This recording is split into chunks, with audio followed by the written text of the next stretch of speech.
So the liquidity coverage ratio, a very important part of the Basel Accords, as they define how much liquid assets should be held by FIs.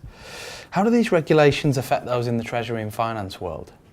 Well, I think inevitably the liquidity coverage ratio is something that the banks are going to be thinking increasingly about in terms of what deposits they want to attract to the balance sheet, because there's the concept of liquidity coverage ratio friendly or unfriendly deposits. In the case of LCR, then I think what we're going to see is that banks are going to have less of an appetite to take on unpredictable deposits or fluctuations in the deposit base, because it impacts their ability to comply with LCR.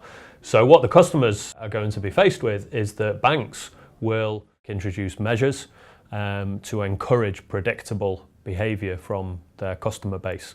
And so that will inevitably trickle down then to the corporates, and they'll be asked to manage their cash or manage their balance sheet in ways that they possibly haven't before, because their activity has an impact on the bank's ability to manage the LCR.